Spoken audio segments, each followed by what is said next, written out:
Good evening అండి. అయిపోయిందా 8th day target? అన్నీ క్లియర్ చేశారు కదా? ఏమైనా డౌట్స్ ఉన్నా, అర్థం కాకపోయినా కామెంట్ చేయండి. మనం స్టార్ట్ చేసిందే అందుకు కదా, ఒక కంబైన్డ్ స్టడీస్ లాగా ముందుకెళ్దాం.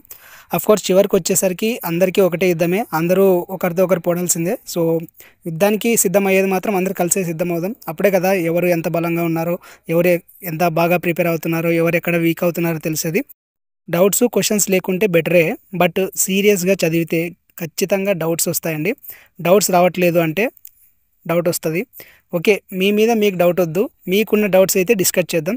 ఇంకా రేపటి విషయానికి వస్తే 9th డే ఎస్ఎన్టీలో పాలసీస్ ఉంటాయండి. సో పాలసీస్లో ఎనర్జీ పాలసీస్ ఉంటాయి, మళ్ళీ బయోఫ్యూయల్ పాలసీస్ కూడా ఉంటాయి. సో ఇవి చదివేయండి. ముందు పాలసీస్ చదివేశాక తర్వాత బయోఫ్యూయల్స్ గురించి చదువుకుందాం. ఓకేనా? ఎస్ఎన్టీలో పాలసీస్ అయితే చదివేసేయండి. మళ్ళీ చెప్తున్నా, చదివేటప్పుడు మిమ్మల్ని మీరు క్వశ్చన్ చేస్తూ చదవండి. క్వశ్చన్ చేసేవాడే స్టూడెంట్ అని నేను నమ్ముతా.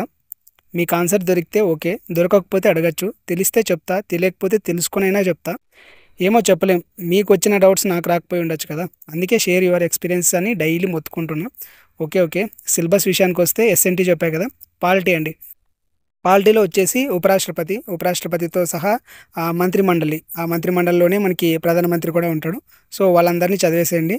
ఎవరు వీళ్ళంతా అంటే కార్యనిర్వహణ వర్గం అంటారు కదా, సో కార్యనిర్వహణ వర్గాన్ని చదివేసేయండి, కంప్లీట్ చేసేసేయండి. తర్వాత నెక్స్ట్ ఎకానమీలో మనీ గురించి తెలుసుకున్నారు కదా, ఇప్పుడు మనీ మెజర్స్ అండ్ ఫంక్షన్స్ ఉంటాయి. అంటే తెలుగులో ద్రవ్య కొలమానాలు సాధనాలు అనే టాపిక్ ఉంటుందండి, దాన్ని కవర్ చేసేయండి.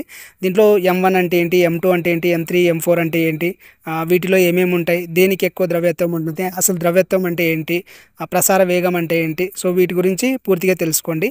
ఇంకా లాస్ట్లో ఇవాళ తెలుగు చోటులు కంప్లీట్ చేశారు కదా, సో కంప్లీట్ చేశారని అనుకుంటున్నా.